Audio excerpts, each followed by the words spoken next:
Hallelujah, praise God. आइए 1 minute के लिए आंखें बंद करें आप सब, और आज जिस उम्मीद के साथ आप आए हैं, जो आप चाहते हैं प्रभु यीशु मसीह आपके, 1 मिनट आज अपने मुंह को खोलें इस समय और प्रार्थना करें। प्रार्थना करें। किस उम्मीद के साथ आज आप आए हैं प्रभु यीशु मसीह के पास? क्या आप चाहते हैं वो आपके लिए, आपके परिवार के लिए करें? प्रभु यीशु मसीह जब यरूशलेम में चलता फिरता था तो जो लोग उसके पास आते थे वो कहता था, तू क्या चाहता है मैं तेरे लिए करूं? और आज भी वो अपने लोगों से यही बोलता है, तू क्या चाहता है मेरे बेटे, मेरी बेटी, तू क्या चाहती है मैं तेरे लिए करूं? आत्मा और सच्चाई से आज प्रार्थना करें। प्रभु जी, हम आपकी आराधना करते हैं। आप जीवित परमेश्वर हैं, आपके समान कोई नहीं प्रभु यीशु। स्वर्ग और पृथ्वी में और कोई नाम नहीं दिया गया जिसके द्वारा हम उद्धार पा सके। केवल एक ही नाम जो हर एक नामों में श्रेष्ठ है, प्रभु यीशु मसीह का नाम। प्रभु, हम आपका आदर करते हैं, हम आपके वचन का आदर करते हैं, हम आपकी पवित्र आत्मा का आदर करते हैं। प्रभु यीशु मसीह, होने दे कि तू आज हमारे बीच में चल और फिर और महान काम कर परमेश्वर। प्रभु, जितने बीमार आए हैं आज पूरी रीति से चंगे होकर वे जाएं। प्रभु, जितने बंधनों में पड़े हुए आए हैं आज सारे बंधन टूट जाएं।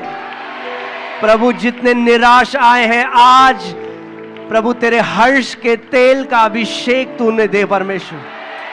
प्रभु, तेरे आनंद से भर जाएं, तेरे बल से भर जाएं, तेरी शक्ति से भर जाएं परमेश्वर। प्रभु, होने दे कि आज की सभा एक अलौकिक सभा हो। प्रभु, मैं घोषणा करता हूं कि हम एक खुले स्वर्ग के नीचे हैं आज, और आज जो वचन बोया जाता है परमेश्वर, वो 100 गुना फल लेकर आए प्रभु यीशु मसीह के नाम में। आमेन, आमेन। आप सब बैठ सकते हैं। हालेलुया।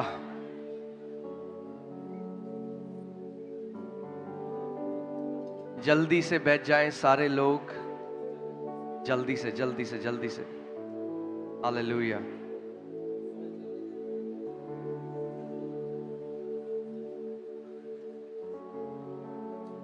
हालेलुया। मैंने आपको कल एक बात बताई थी कि जब मैं प्रभु में आया और मैंने देखा कि कलीसिया में क्यों ऐसा है कि थोड़े से लोग हैं जिनके जीवन में फल है और जीवन में फल नहीं है। आप जानते हैं हर एक मसीह प्रार्थना कर रहा है, हाँ, हर एक मसीह उपवास रख रहा है, मगर फिर भी हर एक मसीह के जीवन में वो फल नहीं है। क्योंकि हमें लगता है कि बार बार गिड़गिड़ाने से, अगर हम गिड़गिड़ाएं परमेश्वर के सामने, आंसू बहाएं, तो वो हमारी सुन लेगा। परमेश्वर का राज्य गिड़गिड़ाने से नहीं चलता, प्रकाशन से चलता है। कैसे चलता है? प्रकाशन। सबसे ज्यादा जरूरी जो आज आपको चाहिए, वो आपको चाहिए प्रकाशन। बोलो प्रकाशन। परमेश्वर का राज्य ज्योति का राज्य है और शैतान का राज्य अंधकार का राज्य है। अगर यहां पे सारी लाइटें बंद हो जाएं, सारे जगह से जो रोशनी आ रही है हम उसको ढक दें, तो यहां पूरा अंधकार हो जाएगा। और अंधकार अगर इस जगह हो गया तो आपको गिड़गिड़ाने की जरूरत नहीं है, परमेश्वर इस अंधकार को हटा।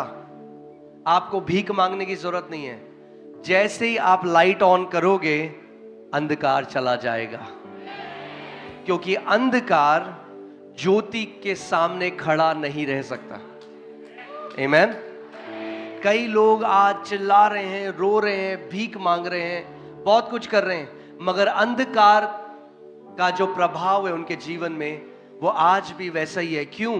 क्योंकि उन्होंने उस प्रकाशन को, उस प्रकाश को अपने जीवन में आने नहीं दिया। आज आपको सबसे ज्यादा जिस चीज की जरूरत है वो है परमेश्वर के वचन का प्रकाशन। और मैं आपको बता रहा हूं, अगर वचन का प्रकाशन आपको आ गया तो आप परमेश्वर से गिड़गिड़ाना बंद कर दोगे। आमीन। कितने लोगों के बेटे और आपके बच्चे हैं इस जगह में? हाथ खड़ा करिए अगर आपके बच्चे हैं। कितने लोग हैं जो अपने बच्चों को रोटी खाना तब देते हैं जब वो बच्चे उनके गिड़गिड़ाते हैं, पाँव पड़ते हैं, भीख मांगते हैं? एक भी नहीं। तो क्या आपको लगता है कि आप परमेश्वर से ज्यादा अच्छे माता पिता हैं?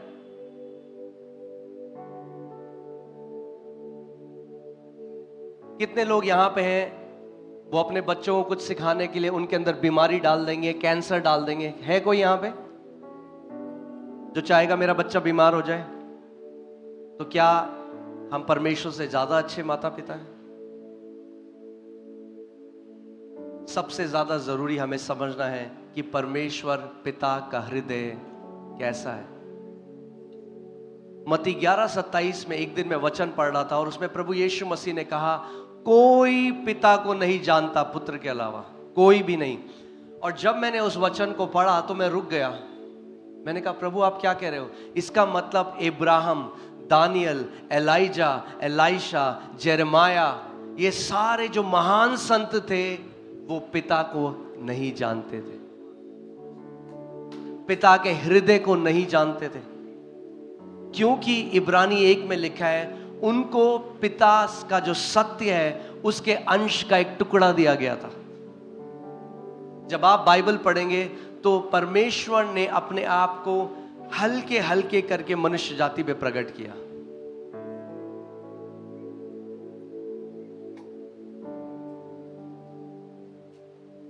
और यीशु मसीह ने कहा, कोई पिता को नहीं जानता पुत्र के अलावा, और जिस पर पुत्र प्रकट ना करे वो व्यक्ति पिता को नहीं जान सकता।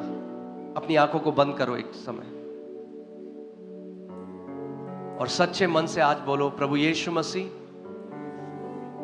मुझ पर पिता को प्रकट कर, कि मैं पिता को वैसे जान सकूं जैसे आप जानते हो।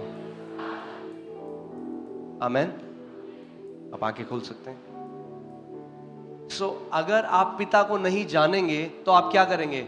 आप वैसे ही गिड़गिड़ाएंगे, आप भीख मांगेंगे, आप रोएंगे, आप सोचेंगे क्यों परमेश्वर मेरी प्रार्थनाओं को नहीं सुन रहा? इतने साल हो गए मैं गिड़गिड़ा रहा हूं, मैं भीख मांग रहा हूं, क्यों परमेश्वर को दिखता नहीं है? फिर हमारी प्रार्थनाएं कैसे होती हैं? प्रभु क्या तुझे पता नहीं है? प्रभु क्या तू नहीं देखता? देख मेरा बच्चा बीमार है, क्या प्रभु तू कब दया करेगा? प्रभु दया कर हम पर। हम गिड़गिड़ाते हैं ये ना जानते हुए कि वो सदा से एक अनुग्रहकारी और दया से भरा हुआ पिता है। जब आप पैदा भी नहीं हुए थे तब उसने आप पर करुणा करी। वो कहता है, जब तू अपनी मां के गर्भ में जब मैंने तुझे रचा तब से मैं तुझे जानता हूं। परमेश्वर हमें जानता है, हमारा उठना बैठना जानता है। वो कहता है, तेरे मन में जो विचार उठते और बैठते हैं मैं उनको भी जानता हूं। मगर आपको आज मैं एक सिद्धांत सिखाऊंगा कि आप समझ जाएं और आप एक जैवन जीवन जी पाएं। परमेश्वर क्या है? एक आत्मा है। यूहन्ना 4:24 के हिसाब से वो एक आत्मा है और केवल आप आत्मा से ही उसकी आराधना कर सकते हो और उसको जान सकते हो। कई मसीह लोग परमेश्वर को जीनी की तरह लेते हैं। अलादीन के चिराग का जो जीनी था, कि परमेश्वर दे दे दे दे दे दे दे दे, क्यों नहीं दे रहा? हालेलुया हालेलुया हालेलुया हालेलुया, दे दे दे दे दे दे। वो कहते क्यों नहीं दे रहा परमेश्वर? क्योंकि हम परमेश्वर से ग्रहण कैसे करते हैं ये सीखे नहीं है। आज मैं आपको वो सिखाना चाहता हूं, आमीन, कि आप परमेश्वर से ग्रहण करना सीख जाओ। आप जानते हैं परमेश्वर पहले से आपके लिए सब कुछ कर चुका है, सब कुछ। आपको अब केवल लेना सीखना है। मैं आज आपसे एक बात पूछता हूं, जब आप किसी को प्रभु यीशु मसीह के बारे में बताते हैं कि आप उसे कहते हैं एक काम कर, प्रार्थना कर, उपवास कर और उससे बोल कि प्रभु अपना उद्धार मुझे दो, और जिस दिन प्रभु आप पर दया करेगा आपका उद्धार आएगा? बोलते हैं ऐसे? नहीं बोलते। कई बोल रहे हैं यस, नहीं बोलते हैं वैसे। हम कहते हैं परमेश्वर ने अपने पुत्र को क्या किया है? परमेश्वर ने अपने पुत्र को, आप लोग हैं यहां जीवित हैं? हाँ, क्या किया परमेश्वर ने? अपने पुत्र को भेज दिया। भेज दिया 2000 साल पहले। क्या अब आपको प्रार्थना और उपवास करने की जरूरत है कि परमेश्वर अपने पुत्र को भेज? नहीं। अब क्या आपको करना है? ध्यान से सुनिए। यूहन्ना 3:16 सबको पता है, परमेश्वर ने जगत से इतना, ध्यान से सुनिए, क्या कारण था कि प्रभु ने पिता ने यीशु को भेजा? क्योंकि उसने जगत से इतना प्रेम वो कारण था।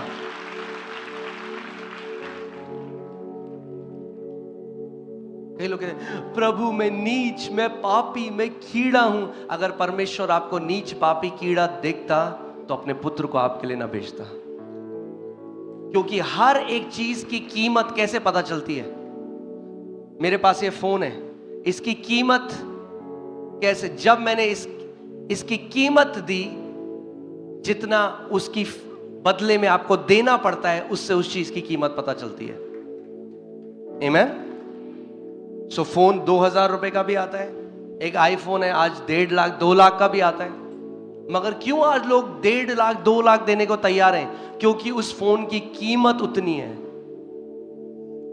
हमारी कीमत परमेश्वर पिता ने कितनी आकी कि उसने अपने इकलौते पुत्र को हमारे लिए भेज दिया।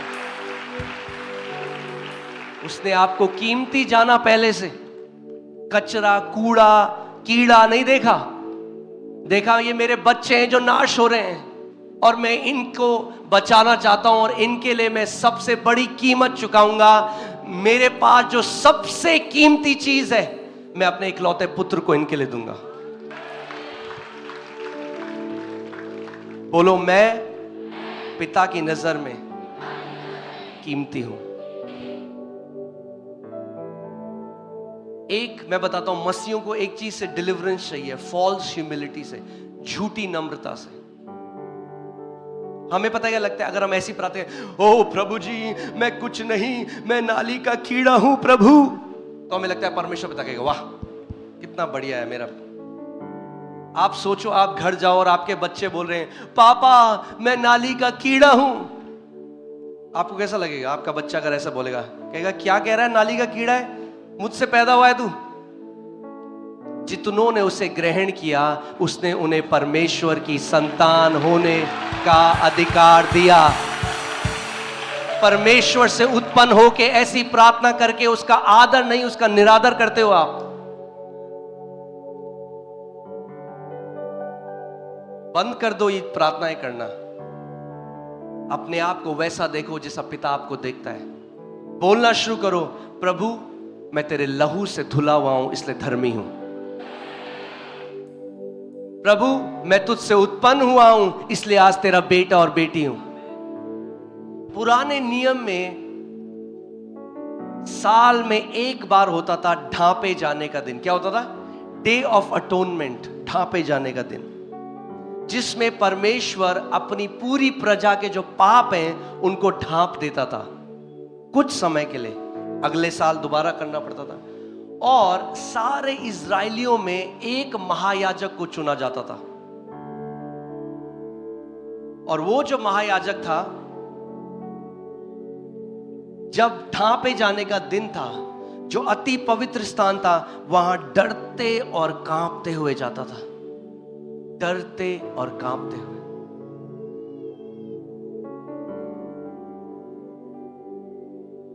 और उस जो वो महायाजक था, उसकी जो ड्रेस होती थी, उसका जो उसकी ड्रेस होती थी, उसमें जो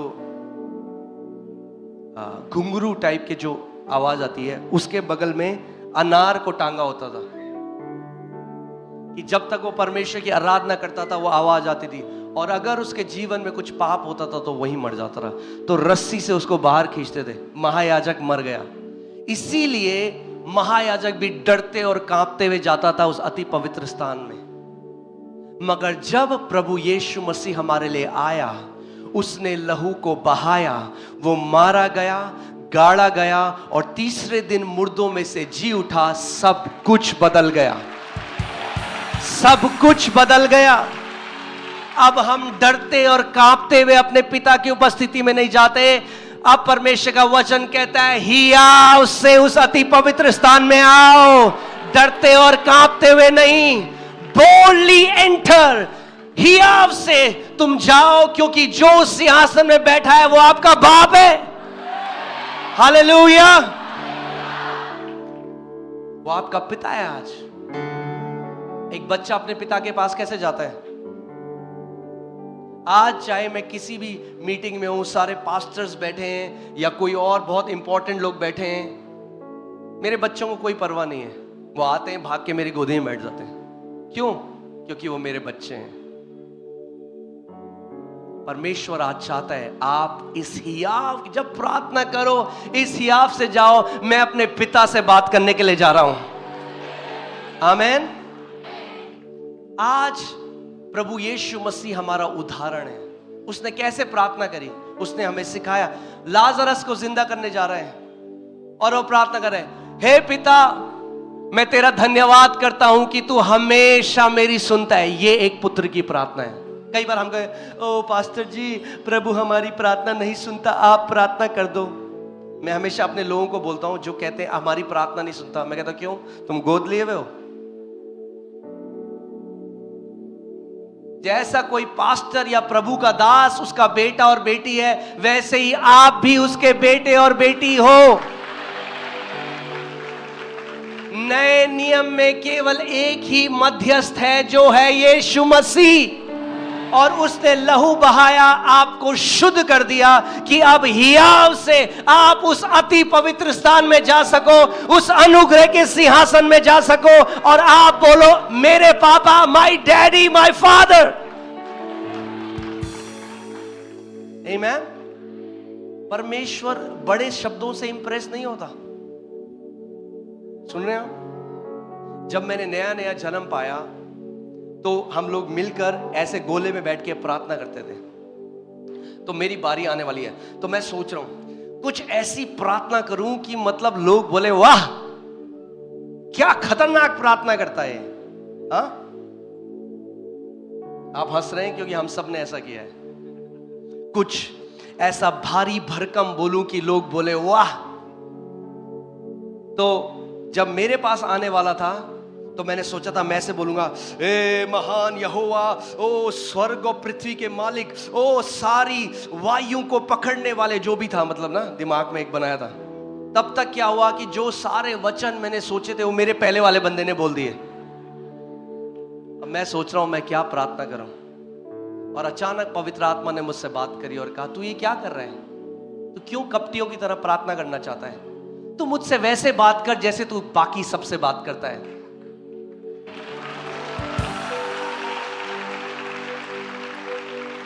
अगर आप सोचो, आपके पापा रायपुर जल विभाग में काम करते हैं और आप जाओ, हे महान रायपुर के जल विभाग के इंजीनियर, आपके पापा बोले, भाई क्या हो गया तेरे को?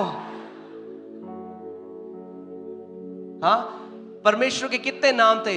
यहोवा राफा, यहोवा निसी, यहोवा सिद्किनु, इतने सारे नाम हैं। मगर जब यीशु मसीह आया, जो पिता को जानता है और कोई नहीं जानता, उसने क्या कहा?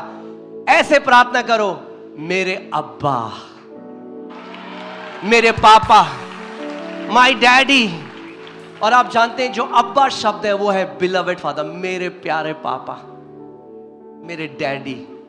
वो परमेश्वर हमारा प्यारा पिता है। मैं चाहता हूं हम ईसाई धर्म से भी बाहर आकर उस घनिष्ठ रिश्ते में चले जाएं जहां हम पिता को जान सकें। आमीन, हालेलुया। कि हम जैसे आप और सबसे बातें करते हो, जैसे आप परमेश्वर के पास जाओ, जब आप प्रार्थना करो, जो आपके दिल में है वो इंप्रेस नहीं होता। बड़ी बात, अरे आपके मन में उठने बैठने वाले हर विचार को जानता है। क्या हम उससे बोलेंगे, अरे प्रभु जी आपने ये कर दिया? कहता है, अरे वैसे बात कर जैसे बात करता है। इमेजिन आपके पापा आपको देख रहे हैं बाहर, आप दोस्तों से बात करो, फिर आप आपके बच्चे, अरे पापा जल विभाग के इंजीनियर। आपके पापा बोले, क्या हो गया भाई? मेरे पास वैसे आ जैसा तू है, जैसा है वैसे आ, जो दिल में है वो बोल।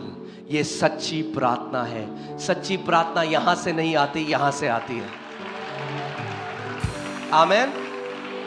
उतनी पावरफुल वो प्रार्थना है जो यहां से आती है। कोई स्क्रिप्ट की जरूरत नहीं है। एक बच्चा जैसे अपने पिता के पास जाता है, आमीन। बाइबल कहती है मूसा ने एक दास की तरह परमेश्वर की सेवा करी, मगर यीशु मसीह ने एक पुत्र की तरह सेवा करी।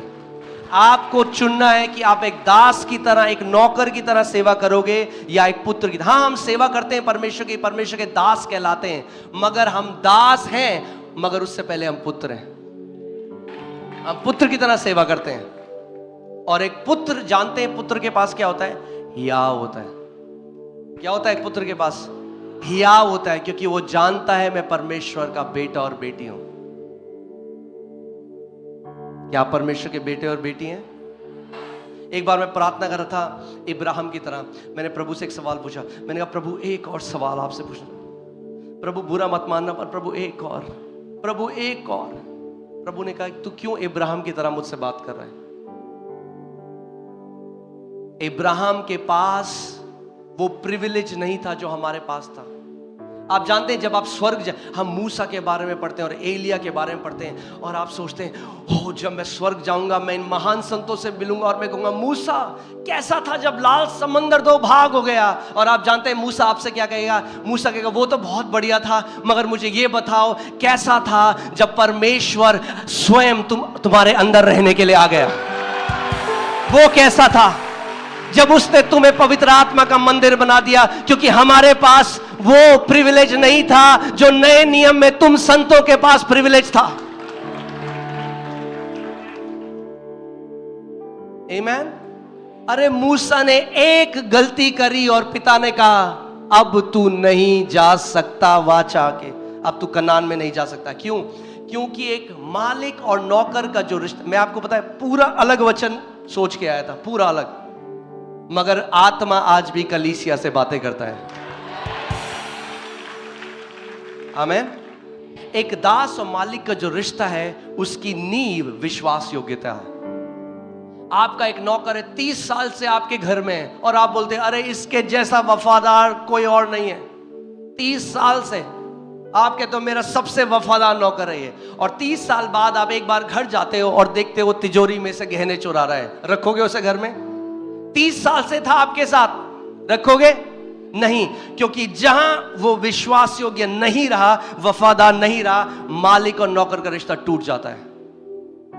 मगर वहीं पे आपका बेटा तिजोरी से गहने चुरा रहा था, उसको नहीं निकालोगे क्योंकि वो बेटा है। यीशु ने कहा मैं ना कभी तुम्हारा इनकार करूंगा, ना कभी तुम्हें निकालूंगा, क्योंकि आज तुम मेरे बेटे और बेटियां हो। परमेश्वर का वचन कहता है धर्मी जन यदि 7 बार भी गिर जाए तो भी परमेश्वर उसको खड़ा करता है। हालेलुया। परमेश्वर, आप जानते हैं परमेश्वर, God doesn't give up on us. परमेश्वर कैसे बोलेंगे इसको? परमेश्वर कभी हार नहीं मानता। परमेश्वर नहीं कहता चल छोड़ निकल इस बंदे से, मैं परेशान हो गया। हम हार मान देते हैं परमेश्वर। We give up on God. हम कहते हैं प्रभु नहीं, अब मैं इतनी, प्रभु मैं पश्चाताप करा, गिर गया, उठ गया। आप जानते हैं पवित्र आत्मा तब तक आपको उठाता रहेगा जब तक आप चलना ना सीख जाओ। कितने लोगों के बच्चे हैं इस जगह में? फिर से हाथ दिखाइए। जब आपका बच्चा पैदा हुआ, हाँ, जब आपका बच्चा पैदा हुआ, आपने ऐसे कहा अच्छा चल उठ चल, बोलता है कोई? नहीं, क्योंकि हमें पता है नया जन्म हुआ बच्चा चल नहीं सकता अपने आप, उसको 1 साल लगेगा। मगर क्या होता है, कोई कलीसिया में आया पहली बार, उसने कहा मैं प्रभु में विश्वास करता हूं, हम कहते चल अब बिल्कुल परफेक्ट चल चल, अरे ये देखो कैसे कपड़े पहन रहा है, अरे देखो ये कैसे बोल रहा है। अरे उसको आने दो मसीह में, उसको बढ़ने दो। मसीह जो उसके अंदर है उसको बढ़ने दो। वो पवित्रता में भी चलेगा, उसकी भाषा भी बदलेगी, सब कुछ बदलेगा जैसे मसीह उसके अंदर बढ़ता है। हम मौका नहीं देते। जो हमारा बच्चा है हम उसको तो पूरा मौका, वो चलना सीखता है, कहते हम नहीं कहते ए! हम कहते हमारे बच्चे ने आज, हम माँ कहती है वो पापा ऑफिस है, आपको पता है आज उसने पहला कदम रखा, हम इतने खुश हो जाते हैं। जब आप प्रभु में आए, एक व्यक्ति प्रभु में शराब पीता था, सिगरेट पीता था, व्यभिचार में था, अब प्रभु में आ गया। 3 महीने चलने लगा, एक कदम लिया। परमेश्वर पिता कहता है मेरे बेटे ने पहला कदम ले लिया। वो पहला कदम ले लिया, फिर लड़क गिरता है, फिर परमेश्वर उठाता है, कहता है चल चल। जब पवित्र आत्मा जब तक आपको यीशु की तरह ना चलना ना सिखा दे, वो आप पर गिव अप नहीं करेगा। कहीं पे गिर गए आप, प्रभु की उपस्थिति में जाओ, पश्चाताप करो, बोलो प्रभु दोबारा उठो, दोबारा चलो, उठो चलो, उठो और चलो। कितने लोग स्कूल गए हैं यहाँ पे? अगर आप स्कूल गए हैं, कितने लोगों ने शर्ट पे स्याही खाना गिराया है कभी? क्या कि आपकी माँ ने निकाल दिया घर से बाहर, अगले दिन बोला शर्ट दूंगी नहीं, चल ऐसी जा। फिर शर्ट धोई, आपकी माँ आपके पिता को पता था ये फिर स्याही लगाएगा, फिर गंदा दाग लगाएगा, फिर उन्होंने धोया, फिर शर्ट धोई, फिर उन्हें पता था फिर अगले दिन स्याही लगा के आए, गंदी करके आए, फिर धोई। क्यों? वो जानते थे ये बढ़ रहा है, और एक दिन ऐसा आया जब आपने अपने कपड़ों में दाग लगाना बंद कर दिया। वैसे ही परमेश्वर पेशेंट है, उसमें धीरज है। वो जानता है मेरा बेटा अब मेरे राज्य में आ गया है, चलना सीख रहा है। आज भी धार्मिकता के वस्त्र को गंदा करता है, मगर मैं लहू से धोता रहूंगा, धोता रहूंगा। जब एक समय ऐसा आता है वो सयाना हो जाएगा और पाप उसके ऊपर प्रभुता नहीं करेगा। आमीन। इसीलिए आपको केवल एक चीज करनी है, आपको परमेश्वर के राज्य में बढ़ना है। बोलो मुझे बढ़ना है,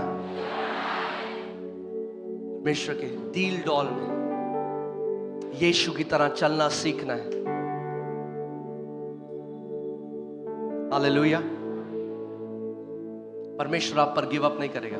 वो एक पिता है, प्यार करने वाला पिता है, प्रेम रखने वाला पिता है। हाँ, जहां पे डांट लगानी है डांट भी लगाएगा एक पिता की तरह, मगर छोड़ेगा नहीं कभी आपको। आमीन। सो कोई पिता को नहीं जानता जब तक यीशु मसीह आप पर पिता को प्रकट ना करे। आप एक धर्म में रहोगे, आप एक धर्म में रहोगे, आप पिता को नहीं जान सकते। कितने मसीह हैं आज जो पिता को नहीं जानते? वो एक धर्म में, रीति रिवाजों में। हमें पिता को जानना बहुत। आप जानते हैं यीशु मसीह ने क्या कहा? मनुष्य के रीति रिवाजों ने परमेश्वर के वचन को निकम्मा कर दिया है। मनुष्य के रीति रिवाजों, the traditions of man has made the word of God of non effect. इसका इफेक्ट खत्म हो गया, इसका जो प्रभाव होना चाहिए हमारे जीवन में वो खत्म हो गया ट्रेडिशंस की वजह से, रीति रिवाजों की वजह से, क्योंकि हमने रीति रिवाजों को परमेश्वर के वचन के ऊपर रख दिया। आज पवित्र आत्मा आपको एक निमंत्रण दे रहा है कि आप एक बेटे और बेटी की तरह घनिष्ठता से अपने पिता को जान सको। आपकी प्रार्थनाएं बदल जाएंगी, आपका सोचना बदल जाएगा, आपका बोलना बदल जाएगा, आपके अंदर एक हियाव आ जाएगा। आप दुष्ट आत्माओं से डरना छोड़ दोगे, आप बीमारियों से डरना छोड़ दोगे, क्योंकि आप जान जाओगे कि मेरा बाप कौन है। आपने देखा है जो पॉलिटिशियन होते हैं या बड़े बड़े व्यापारी होते हैं, उनके बेटे का एक डायलॉग होता है, जानता है मेरा बाप कौन है? हाँ, एकदम चौड़े में चलते हो, है कि नहीं? क्योंकि उन्हें पता है उनका बाप कौन है। वो उनके अंदर एक कॉन्फिडेंस देता है, पता अरे भाई मेरा बाप ये है। मसीहों को पता ही नहीं उनका बाप क्यों, इसलिए डर डर के रहते हैं। अरे जानो तुम्हारा बाप कौन है। आमीन। स्वर्ग और पृथ्वी को बनाने वाला वो महान परमेश्वर। आप सोच सकते हैं हम लोग कितने धन्य, कितने ब्लेस्ड हैं कि जिसने इस पूरे ब्रह्मांड को बनाया, इस पूरी दुनिया को बनाया, इस पूरी कायनात को। वो खुदा कहता है ये मेरा बेटा है, ये मेरी बेटी है, और हमारा नाम आज जीवन की पुस्तक में लिखा गया है। आमीन। जब चेले आए दुष्ट आत्माएं निकाल के तो बहुत खुश हो गए, वाह वाह वाह। जिसने कहा बहुत अच्छा है, मगर इसीलिए खुश मत हो कि दुष्ट आत्माएं तुम्हारी बात मानती हैं, इसीलिए आनंदित हो जाओ, प्रफुल्लित हो जाओ, रिजॉइस करो, क्योंकि तुम्हारा नाम जीवन की पुस्तक में लिखा गया है। बोलो, मेरा नाम जीवन की पुस्तक में लिखा है। आप जानते हो इसकी कीमत क्या है? अभी हम नहीं जानेंगे। अडानी अंबानी के पास वो प्रिविलेज नहीं है जो हमारे पास है। अडानी और अंबानी अपनी पूरी जायदाद देकर भी अपना नाम उसमें नहीं लिखा सकते। आमीन। आपका और मेरा नाम उस पुस्तक में लिखा। 1 मिनट के लिए अपने हाथों को खड़ा करो और प्रभु को धन्यवाद दो कि प्रभु मेरा नाम जीवन की पुस्तक में लिखा। कम ऑन, आत्मा और सच्चाई से उसको बोलो, प्रभु धन्यवाद, मेरा नाम तूने अपने जीवन की पुस्तक में लिखा है। प्रभु, प्रभु इससे बड़ा और कोई मेरे लिए कारण नहीं कि प्रभु मैं आनंदित हो सकूं। प्रभु तेरा धन्यवाद कि अनुग्रह से तूने मुझे चुन लिया। अपनी महान दया तूने मेरे और मेरे परिवार के ऊपर दिखाई परमेश्वर। और प्रभु जब ये शरीर मिट्टी में भी मिल जाएगा तो भी परमेश्वर मैं तेरे साथ सदा सर्वदा रहूंगा। परमेश्वर धन्यवाद दो, से धन्यवाद दो। जहां कहीं आप, वो आपका पिता है, आपका अब्बा है, आपका पापा है।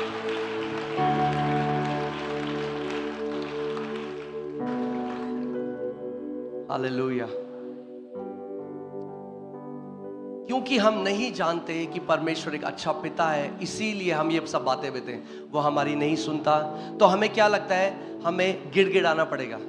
दिल्ली में क्या है ना, दिल्ली में बहुत सारे छोटे छोटे बच्चे हैं जो भीख मांगते हैं रेड लाइट में। बहुत ज़्यादा है, हर एक रेड लाइट में। तो आप देखोगे, आप गाड़ी में हो, आप देखोगे वो खेल रहे हैं, वो हंस रहे हैं। आप देखोगे तो खेल रहे हैं, हंस रहे हैं। फिर वो देखते हैं रेड लाइट आ गई, फिर वो आते, फिर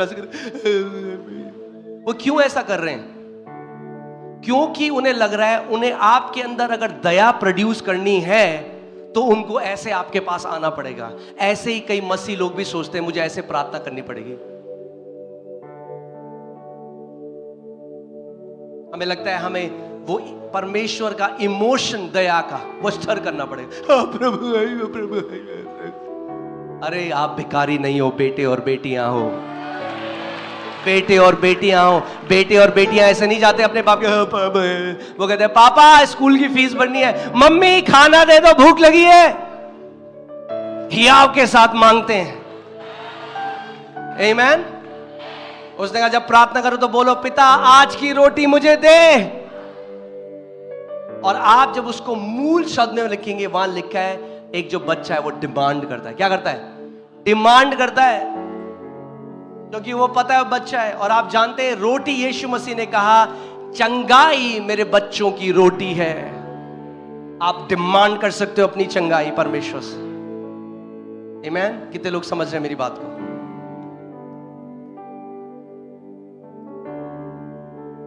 प्रभु अगर हो सकता है कुछ, अगर प्रभु तू कर सकता है कुछ तो देख ले प्रभु, थोड़ा जुगाड़ कर दे थोड़ा।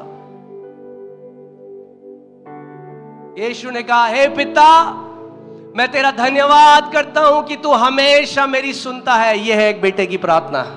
क्या होगा अगर प्रार्थना करने से पहले तुम ये बोलो, पापा, डैडी, पिता धन्यवाद कि आप हमेशा मेरी सुनते हैं। आमीन। और फिर उसने क्या कहा, ये मैं जोर से इसलिए बोल रहा हूं इन लोगों के लिए, ये सीखें। उसको बोलने की जरूरत नहीं थी, वो हमें सिखा रहा था प्रार्थना कैसे करनी है। यार मैं इन लोगों के लिए बोल रहा हूं। जब मैंने जाना कि परमेश्वर कितना अच्छा पिता है, मैं कर्जों से बाहर आ गया। मैं इतना बीमार रहता था, मुझे एक मेंटल डिसऑर्डर था। जब 19 साल का था, दिमागी रूप से मेरे को मेंटल डिसऑर्डर घोषित कर दिया था, इसको दिमागी प्रॉब्लम है। एक साइकियाट्रिस्ट से दूसरे साइकियाट्रिस्ट में, मैं इंजीनियरिंग कर रहा था, मुझे इंजीनियरिंग छोड़नी पड़ी। मैं अपनी पढ़ाई पूरी नहीं कर सकता था, मुझे फिट्स और दौरे आने लगे, मेरे हाथ पांव मुड़ जाते थे। थोड़े थोड़े दिनों में हॉस्पिटल और उसमें ड्रिप लगी होती थी। मगर जब मैंने प्रभु को जाना, ये प्रकाशन मेरे जीवन में आया कि परमेश्वर एक अच्छा पिता है, मेरा जीवन बदल गया। और आज मैं चाहता हूं कि आप इस बात को जान लो कि जिस परमेश्वर की आप सेवा करते हो, वो एक अच्छा पिता है, आपसे प्रेम करने वाला पिता है। परमेश्वर ने जगत से इतना प्रेम किया कि उसने अपना इकलौता पुत्र दे दिया, ताकि जो कोई उस पर विश्वास करे वो नाश ना हो परंतु अनंत जीवन पाए। आमीन। तो परमेश्वर चाहता है कि वो आप पर अपने आप को प्रकट करे एक पिता की तरह। यीशु मसीह ने क्या कहा? पिता के पास जाओ तो क्या बोलो? हे हमारे पिता, पापा। उसने बोला अब्बा। अब्बा ऐसा है जैसे लोग आज प्यार से अपने पापा को बोलते हैं पापा या डैड, डैडी। अब्बा वो शब्द है, और पवित्र आत्मा ने वो शब्द अब्बा को ट्रांसलेट नहीं होने दिया, अब्बा को अब्बा ही रखा, क्योंकि वो चाहता है कि हम जान लें अब्बा का मतलब है मेरे प्यारे पापा। That's what Abba means, beloved father, beloved father, मेरे प्यारे पापा। सो जब आप परमेश्वर में जा रहे हैं, आप पहले ही इस प्रकाशन से जा रहे हैं, वो मेरा प्यारा पापा है, मुझसे बेइंतहा प्रेम करता है। तब आप अपनी प्रार्थना शुरू करते हैं। आमीन। वो हमारे मांगने से पहले देने वाला परमेश्वर है। जिस दिन आप इस बात को जान गए, आप जब परमेश्वर ने मुझे प्रकाशन दिया, मैं आज आपको सच बता रहा हूं, कितने साल हो गए मैंने परमेश्वर से गिड़गिड़ाना और किसी चीज को बार बार मांगना बंद कर दिया है। क्योंकि परमेश्वर ने अपने वचन में हमारे लिए, आप जानते हैं, 8000 प्रतिज्ञाएं परमेश्वर ने, और डायरेक्टली जो हमसे प्रतिज्ञाएं 6000 से ज्यादा प्रतिज्ञाएं परमेश्वर ने आपके लिए दी हैं। अब मैं आपको एक उदाहरण देता हूं। आपको 10 लाख की जरूरत है। हाँ, 10 लाख की जरूरत है आपको, बहुत इमरजेंसी है। ये सोचिए कि कोई बीमार है, कुछ जो भी है, बहुत इमरजेंसी है, और आप सारे अपने दोस्तों को, रिश्तेदारों को बोल रहे हो, तो आप कैसे बोलोगे? आप क्या हियाव से मांग सकते हो 10 लाख? आप कैसे करो? आप रिक्वेस्ट करोगे, आप बोलोगे प्लीज, आप अपना केस स्ट्रॉन्ग करोगे, आप बोलोगे प्लीज मुझे बहुत जरूरत है, मैं थोड़े टाइम में दे दूंगा, प्लीज दे दो। हाँ, हो सकता है वो दे, हो सकता है वो ना दे। दूसरा है, आपका कोई दोस्त या भाई कोई भी आपको फोन करके बोले मेरे मन में आया मैं आपको 10 लाख रुपए देना चाहता हूं, सो मंडे को प्लीज आप मुझे मिलना, मैं रायपुर आ रहा हूं, मैं 10 लाख रुपए लेके, कि आप मुझे बस फोन कर देना तो मैं आपको 10 लाख दे दूंगा। अब आपको गिड़गिड़ाने की जरूरत है? हाँ, अब आपको उसको याद, रिमाइंड कराने की जरूरत है। परमेश्वर कहता है मुझे रिमाइंड करा, मेरे वचन में जो लिखा है मुझे, इसलिए नहीं कि वो भूल जाता है। रिमाइंड करा को क्या बोलेंगे? मुझे याद दिला, इसलिए नहीं कि वो भूल जाता है, मगर वो चाहता है कि आप उन प्रतिज्ञाओं को पकड़ लो। वो चाहता है आप उसका वचन लेकर उसके पास आओ।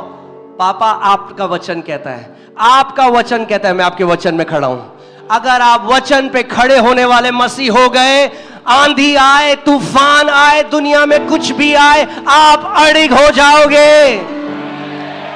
कोई भी आपको हिला नहीं पाएगा। आमीन। प्रभु यीशु मसीह ने कहा बुद्धिमान है वो व्यक्ति जो मेरे वचनों की नींव पे खड़ा है। आप इमोशन से परमेश्वर के पास प्रभु जी, मैं आपको एक बताता हूं क्या हुआ था। हमारी कलीसिया में जब मैं एक यूथ था, तो एक प्रभु के दास आए थे पंजाब से, और उन्होंने बोला परमेश्वर का वचन कहता है कि जब तक तेरा तकिया भीग ना जाए आंसुओं से, तब तक प्रभु तेरी नहीं सुनेगा। तो मैंने, जो आप सुनते हैं वो आपके अंदर एक बिलीफ सिस्टम क्रिएट करता है। सो मैंने कहा प्रार्थना प्रभु सुनेगा नहीं, मुझे रोना पड़ेगा, अब मुझे आंसू बहाने पड़ेंगे। तो मैं और मेरा एक दोस्त था पुनीत, हम लोग रोने की कोशिश करें, अब रोना ही नहीं आ रहा है, आंसू बहाने की कोशिश, आंसू नहीं बह रहे। तो हम लोग, मैं आपको प्रभु के सामने सच कह रहा हूं, मैं किचन में गया, मैंने प्याज काटे, आंसू आए तो मैं दुआ करूं तो दुआ सुनी जाए, क्योंकि परमेश्वर जब तक आंसू ना बहे तब तक दुआ नहीं सहता। अरे वो पुराने नियम में जो संत है उसका प्रकाशन है, क्योंकि वो पिता को नहीं जानता था। नए नियम में लिखा है परमेश्वर केवल एक चीज से प्रसन्न होता है, वो है विश्वास, और विश्वास उसके वचन पे होता है, इमोशंस पे नहीं। आमीन। हाँ, आज हम रोते हैं, मैं परमेश्वर की उपस्थिति में रोता हूं, मगर इसलिए नहीं रोता कि प्रभु कुछ दे दे, इसलिए रोता हूं कि वो कितना भला है। उसकी भलाई हमारे अंदर उन आंसुओं को लेकर आती है। उसकी करुणा हमारे अंदर उन आंसुओं को लेके आती है। प्लीज मेरे हार्ट को समझिए, मैं ये नहीं कह रहा हूं कि जब आप जेन्युइन रोते हैं, जब आप सच में रोते हैं तो परमेश्वर उसकी परवाह नहीं करता, परवाह करता है। मैं उसकी बात कर रहा हूं जब हम ये सोचते हैं कि मेरे रोने से पिता मेरी प्रार्थना सुन लेगा। मैं उस बिलीफ सिस्टम की बात कर रहा हूं। वो विश्वास से प्रसन्न होने वाला परमेश्वर है। आमीन। अभी तक तो वचन में गया ही नहीं था, शुरू करें वचन।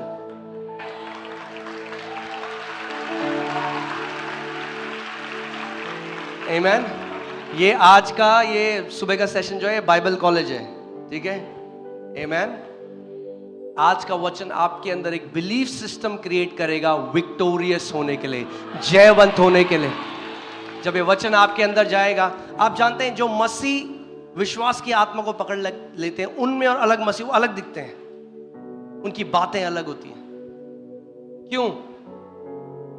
क्योंकि विश्वास करने वाले के लोगों के जीवन में प्रमाण होता है। क्या होता है? प्रमाण। हालेलुया, प्रेज द लॉर्ड तो सब कहते हैं, गाने भी सब गाते हैं। यीशु मसीह ने कहा एक फल कैसे पहचाना जाता है, एक पेड़ कैसे पहचाना जाता है? अपने फलों के द्वारा।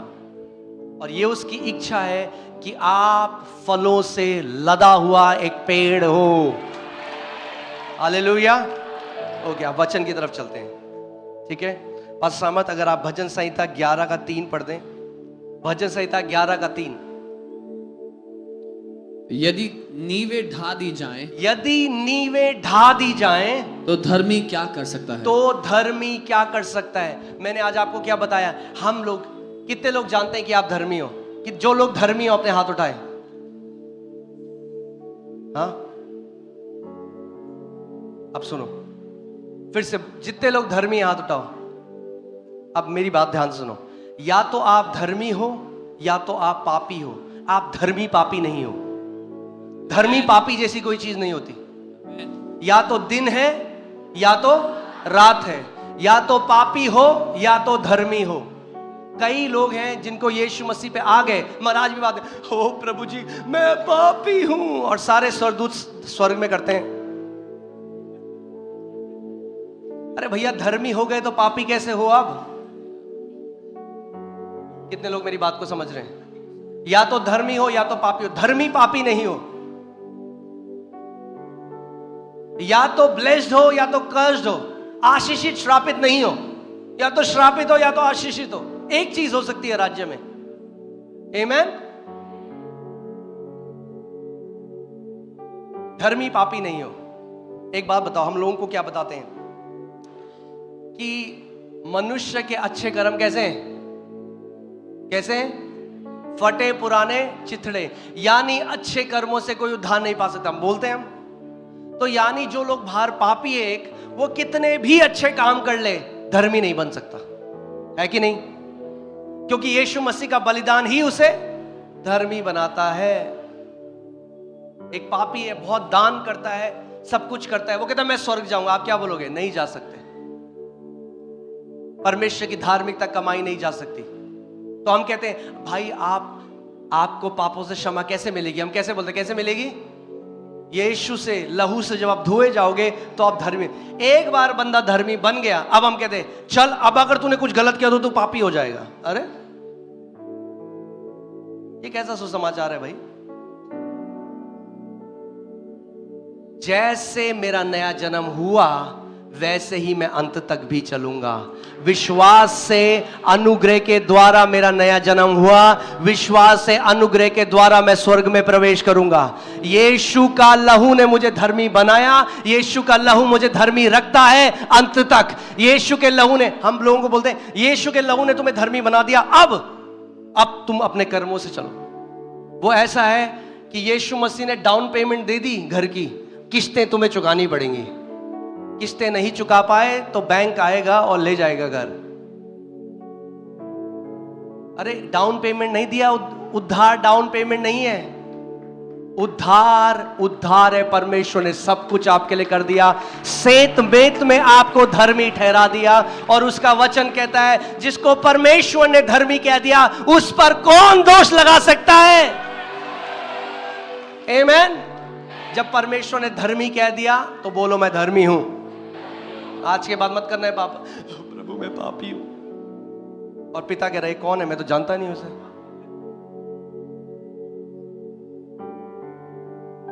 आप कैसे, ध्यान से सुनिए, जो कोई मसीह में, वो क्या है? एक, हाँ, तो नई सृष्टि पापी नहीं हो सकती भाई। नई सृष्टि कैसे पापी हो सकती है? जो कोई मसीह में, वो क्या है? बाइबल कहती है अब हम मसीह के साथ स्वर्गीय स्थानों में बैठे हुए हैं। अरे एक पापी स्वर्गीय स्थानों में नहीं बैठ सकता। उसका वचन कहता है जो मसीह के साथ एक है उसकी आत्मा के साथ एक हो चुका है। अरे पापी यीशु मसीह के साथ एक नहीं हो सकता। उसका वचन कहता है अब तुम पवित्र आत्मा का मंदिर हो। अरे पापी के अंदर पवित्र आत्मा नहीं रह सकता। पापी हम कर्म करने से नहीं हुए, हम पैदाइशी पापी थे, क्योंकि पाप का बीज हमारे अंदर था। मगर जब यीशु मसीह ने हमें नया जन्म दिया, पहला पत्रस 1:23 में लिखा है अब हमने उसके वचन के अविनाशी बीज से जन्म लिया है। परमेश्वर ने पाप के बीज को नाश कर दिया और अपने अविनाशी बीज से हमें एक नया जन्म दिया है। मैं पापी था मगर अब मैं धर्मी हूं, क्योंकि मैं मसीह में हूं। आमेन, हालेलुया। क्योंकि जो आप विश्वास करते हो, जो आपका स्वभाव जो है वो आपके बिलीफ सिस्टम से आता है। जैसे आप विश्वास करते हो वैसे आप करोगे। अगर आप मानते हो मैं पापी हूं तो पाप ही करते रहोगे। अगर आप मानते हो मैं पवित्र परमेश्वर का संत हूं तो अपने आप पवित्रता में चलने लग जाओगे। अगर मैं आज अपनी बेटी जो है, मेरे 3 बच्चे हैं, सबसे बड़ी बेटी जो है वो 10 साल की है, और मैं अगर अपनी बेटी को बोलूं कि एलियाना तुम लड़का हो, तुम लड़का हो, बचपन से बोले तुम लड़का हो, तुम लड़का हो, तुम लड़का हो, किधर जा रहा है, क्या खा रहा है, अगर ऐसे बोलूं तो थोड़े टाइम में वो क्या करने लग जाएगी? विश्वास करने लग जाएगी कि मैं लड़का हूं। तो लड़कों की तरह कपड़े पहनेगी, लड़कों की तरह व्यवहार करेगी। क्यों? क्योंकि बार बार मैं उसको बोल रहा हूं। अगर मैं बार बार एक धर्मी को बोलूं तू पापी है, तू पापी है, तू पापी है, तू पापी है, तो मान लेगा मैं पापी हूं, तो पाप ही करेगा, पापियों के बीच में रहेगा। संडे को चर्च आएगा, हालेलुया करेगा, मंडे से सैटरडे तक अपने दोस्तों के साथ पाप करेगा, और फिर हम बोलेंगे तू पापी है, तू पापी है। मगर जब हम बोलने लग जाए तू धर्मी है, तू यीशु के लहू से धुला हुआ है, तू एक पवित्र संत है। आप जानते हैं बाइबल में हमारे लिए क्या कहा गया है? पवित्र संत। आप संत हो। विश्वासियों को संत कहा गया है। अरे संत बार में नहीं जाते, संत सुट्टा नहीं पीते। जिस दिन जान जाओगे कि कौन हो, पाप आपके ऊपर प्रभुता नहीं कर सकता। जानो कि मैं कौन हूं, यीशु ने मेरे लिए क्या किया है, कितना बड़ा बलिदान उसने मेरे लिए दिया है। उसके लहू ने मुझे पवित्र कर दिया है। आप अपने कर्मों से पवित्र नहीं होते, आप यीशु के लहू से पवित्र ठहराए गए हो। हालेलुया। बोलो मैं पवित्र हूं उस लहू की वजह से जो यीशु ने मेरे लिए बहाया। पौलुस गलाती की कलीसिया को डांटता है, निर्बुद्धि गलातियों, तुमने शुरुआत तो आत्मा से करी थी, मगर फिर शरीर से तुम उस उद्धार को पूरा करने की कोशिश कर रहे हो।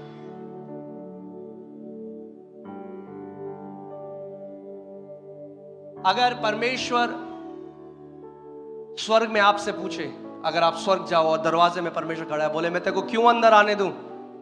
आप बोले क्योंकि प्रभु जी, क्योंकि प्रभु मैं हर महीने दशमांश देता था, और प्रभु मैंने बहुत दान करा, प्रभु मैंने ये करा, मैंने वो करा, तो अंदर से हो जाएगी पैप, रॉन्ग आंसर, गलत जवाब। मगर अगर परमेश्वर कहे मैं तेरे को क्यों घर आने दूं, और आप बोलो क्योंकि मैं आपका बेटा हूं, तो दरवाजा खुल जाएगा।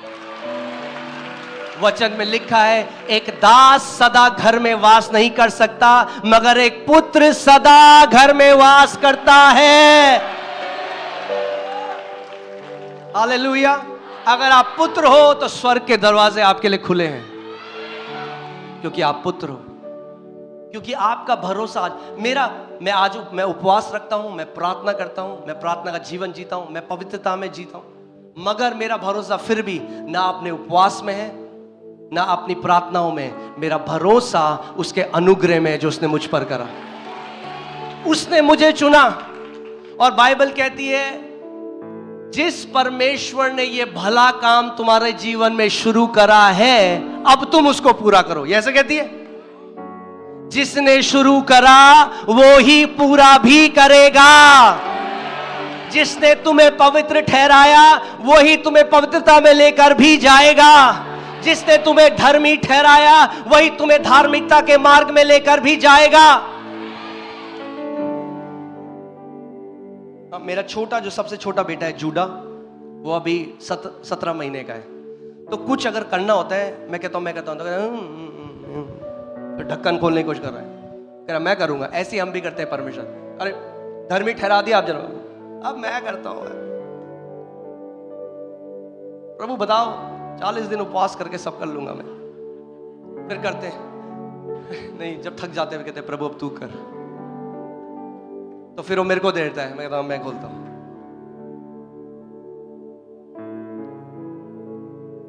आमीन। मसीह का जीवन ये नहीं है I am living for Jesus, मैं यीशु के लिए जी रहा हूं। अरे भैया नहीं जी सकते यीशु के लिए। अगर जी सकते तो यीशु को बलिदान नहीं देना होता। Christianity is not living for Jesus. मसीहत यीशु के लिए जीना नहीं, मसीहत यह है कि यीशु मुझ में आ गया, अब वो जीता है मेरे द्वारा। मसीह मुझ में है, ये सबसे बड़ा प्रकाशन है नए नियम का। आमीन। गलत आदत है कोई, सिगरेट पीना नहीं छोड़ सकते, बोलो जो मसीह मुझ में है वो मुझे पवित्रता में ले जा सकता है, वो छुड़ाएगा आपको। अपने थक जाओगे, वरना आज पाप करोगे, पश्चाताप करोगे, बोलोगे भैया आज चर्च ही नहीं जाऊंगा, मैं बाइबल नहीं पढ़ूंगा, शैतान दोष डालने लग जाएगा।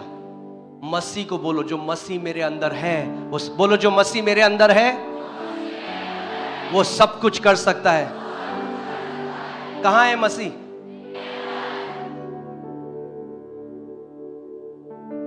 कितने लोगों ने यहाँ पे कस्तूरी मृग के बारे में आप जानते हो? कस्तूरी मृग, मस्क डियर, डिओडेंट्स भी बनते हैं उसके, मस्क, कस्तूरी मृग नहीं जानते? बाकी मैं बताता हूँ।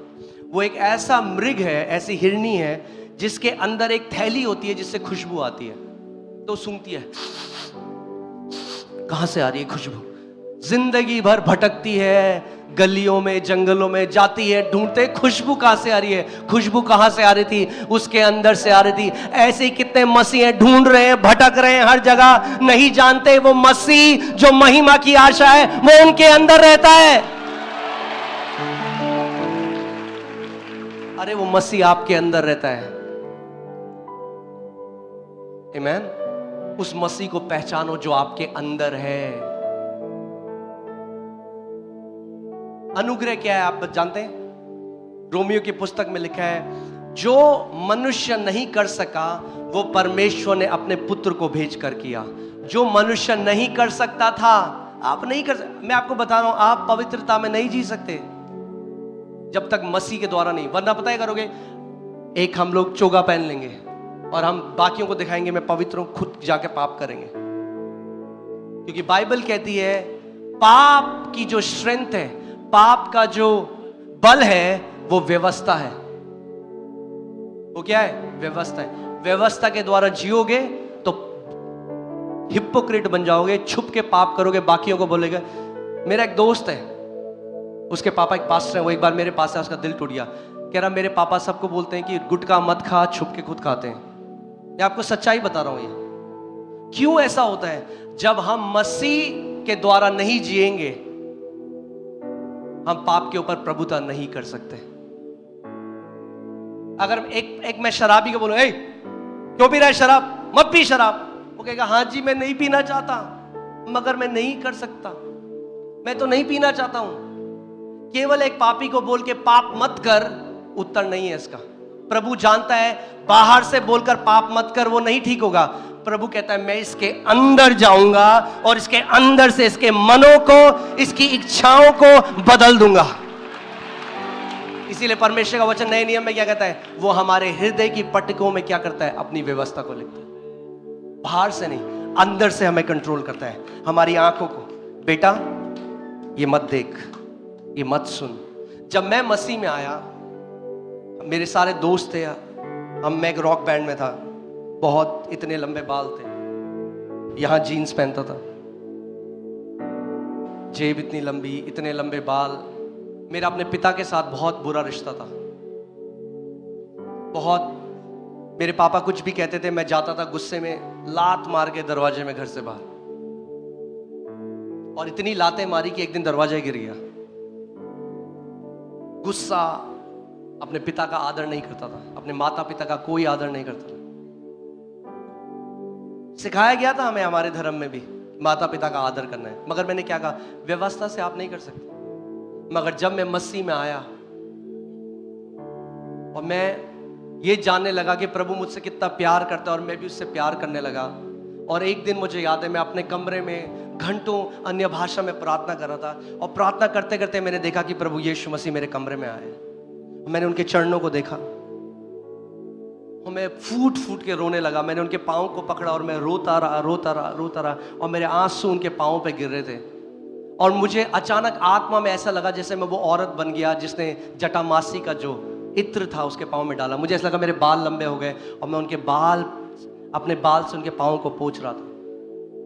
और उसके बाद वो दर्शन में वो सीन बदल गया और मैं देहरादून में आ गया, और मैं देखता हूँ मेरे माता और पिता आगे बैठे हैं, और प्रभु यीशु मसीह ने कहा जा और अब उनके पाँव धो।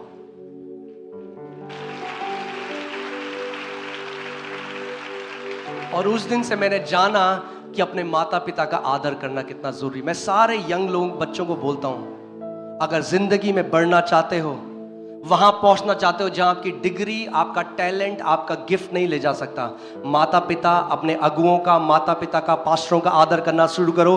देखो परमेश्वर आपको कहां लेके जाएगा। आदर, शैतान ने आज क्या किया है, कलीसियाओं से आदर चुरा लिया है। लोग अपने, जिस अगुए को परमेश्वर ने चुना, जिसके मुंह से वो उन्हें आत्मिक भोजन देता है, आज लोग उसके बारे में बुरा कहते हैं। अरे कैसे फल फूल सकते हैं, कैसे फल फूल सकते हैं? जिस माता और पिता, जिस माता ने गर्भ से पैदा किया, जिस पिता ने एक बलिदान का जीवन दिया, उसको श्राप देते हैं। अरे कैसे फल फूल सकते हैं? कि ऑक्सफोर्ड से डिग्री ले लो, अमेरिका चले जाओ, नहीं फल फूल सकते जब तक आदर करना नहीं सीखोगे अपने माता पिता को और अपने अगुओं का।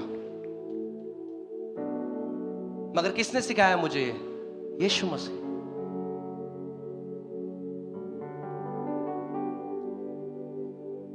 इस बार भी जो मैं इस सभा के लिए आया हूं, मेरे माता पिता, मैं उन्हें प्रभु में लेकर आया। एक तरह से आत्मा में वो मेरे बच्चे हैं, मगर क्योंकि वो मेरे माता पिता हैं, जब मैं इस मीटिंग के लिए आया, आने से पहले मैं घुटनों पे आया, मैंने अपने माता पिता को बोला, मैं प्रभु की सेवा के लिए जा रहा हूं, आशीष के साथ मुझे भेजो।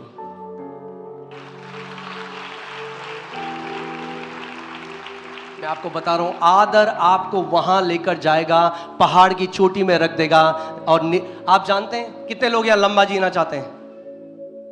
हाँ, सब लोग लंबा जीना चाहते हैं। सो बहुत आसान है। बाइबल कहती है अपने माता पिता का आदर कर कि पृथ्वी में तेरे दिन लंबे होंगे। यू विल लिव लॉन्ग, तू एक दीर्घ आयु जिएगा। और जो डिसऑनर, आप देखते हैं आजकल मसीह की देह में क्या हो गया, कोई भी यूट्यूब वीडियो बनाता है, किसी भी पास्टर के लिए उल्टा सीधा बोलता है, उन वीडियो से दूर रहो। जब किसी परमेश्वर के दास का निरादर होता है, उस जगह से भाग जाओ, अपने कान को बंद कर लो। निरादर एक ऐसी घुन है जिसके अंदर आ गया उसको खा जाएगा। हम लोग निरादर करने वाले नहीं, हम लोग आदर करने वाली पीढ़ी हैं। आमीन। अपने माता पिता का, अपने अगुओं का, अपने टीचर्स का। आप जानते हैं, मैं जब स्कूल में था, मैंने आपको बताया मैं रॉक बैंड बहुत बिगड़ा हुआ था, मैंने कभी अपने टीचर्स का आदर नहीं किया। और जब वचन पढ़ा तो पता चला कि पवित्र आत्मा शिक्षक है। मैं फूट फूट के रोया एक दिन अपने कमरे में। मैंने कहा प्रभु तू टीचर है, मगर मैंने कभी अपने टीचर्स का आदर नहीं किया, मुझे क्षमा कर। जो बच्चे स्कूल में पढ़ रहे हैं, अपने टीचर्स का आदर कर। परमेश्वर की इच्छा है हमारे लिए। आमीन। और आज मेरे और मेरे पिता का रिश्ता, मेरी माता का रिश्ता इतना घनिष्ठ है, ये केवल यीशु मसीह कर सकता है, केवल यीशु मसीह कर सकता है। आमीन, हालेलुया। सो जब नींवें ढा दी जाएं तो धर्मी क्या कर सकता है? सो कितने लोग धर्मी हैं यहाँ पे? मगर अगर आपकी नींव ही ले जाए, अगर आपकी नींव ही खत्म हो जाए तो आप कुछ नहीं कर सकते। आप जानते हो परमेश्वर में हमारी नींव क्या है? क्या है हमारी नींव? क्या है हमारी नींव? वचन है। अगर ये नींव ढा दी जाए तो धर्मी भी कुछ नहीं कर सकता। बोलो, मेरी नींव परमेश्वर का जीवित वचन है। फिर से बोलो, मेरी नींव परमेश्वर का जीवित वचन है। आमीन। परमेश्वर का वचन आपकी नींव है।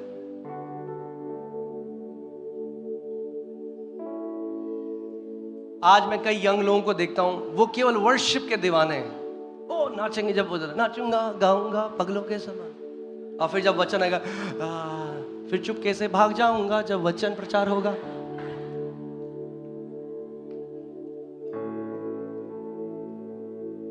हमारी कलीसिया का एक नियम है, जो वचन का आदर नहीं करता वो कलीसिया में आमंत्रित नहीं है।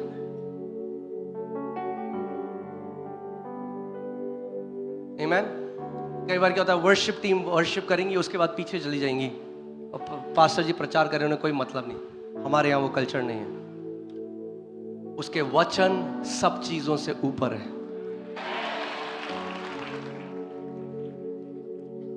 आज क्यों आप जानते हैं, आज कई मसीह जो यूथ है वो परमेश्वर को गानों के द्वारा जानता है, वचन के द्वारा नहीं।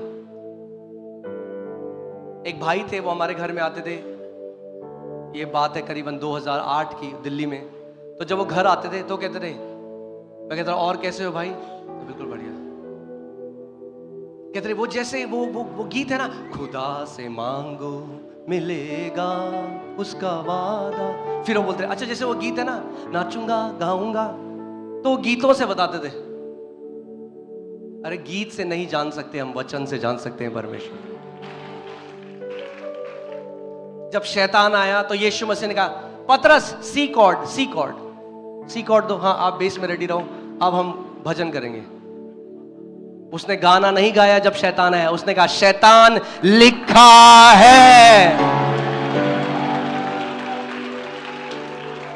आमीन।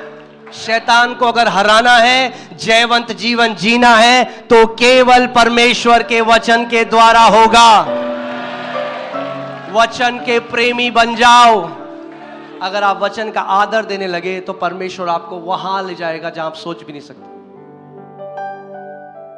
अब तो बहुत अच्छी जगह हूं मैं, तो एक बहुत छोटे से जगह मेरा जन्म हुआ, और जब मेरे माता पिता मुझे 10th 11th और 12th के लिए देहरादून लेके आए तो मैं डर गया ट्रैफिक को देख के। और जब मैं प्रभु में आया, परमेश्वर ने कहा तू मेरा वचन, मैं चाहता हूं तू मेरा वचन इंग्लिश में प्रचार कर। मैंने कहा प्रभु मुझे इंग्लिश आती नहीं। पवित्र आत्मा ने कहा मैं तेरे को सिखाऊंगा। अब मुझे नहीं पता था प्रभु ये क्यों कह रहे हैं, मगर उसके बाद परमेश्वर मुझे 23-24 देशों में लेकर गया। ये मैं नहीं कर सकता था। मैं कह रहा हूं, अगर आप वचन का आदर करोगे, वो पहाड़ों की चोटियों में आपको बिठा के रखेगा। जो कोई उसके वचन का आदर करता है वो जीवन में नीचे नहीं रह सकता। वो पूंछ नहीं वरन हमेशा सर ठहरेगा। आमीन। मैं भी एक वर्शिपर हूं, मैं परमेश्वर की आराधना करता हूं। जैसे दाऊद की तरह बन जाओ। वो आराधक था, मगर उससे भी ज्यादा कहता है मैं तेरे वचन से प्रेम प्रतीति करने वाला व्यक्ति हूं। आमीन। क्योंकि समझिए, मैंने आपको क्या बताया था कल, वचन परमेश्वर के लिए, आराधना परमेश्वर के लिए, मगर अगर शैतान का सामना करना है तो वचन चाहिए। अगर जयवंत जीवन जीना है तो वचन चाहिए। सो हमारी नींव क्या है? कितनी जगह ऐसा है, मीटिंग्स होती हैं, 6 घंटे आराधना हो रही है, फिर पास्टर को बोलते हैं 15 मिनट है बोल लो। अरे ये निरादर है उसके वचन का। वो लोग डांस करके तो चले जाएंगे, मगर जीवन परिवर्तित नहीं होगा, क्योंकि जीवनों को परिवर्तन करने वाला उसका अविनाशी वचन का बीज है। आमीन।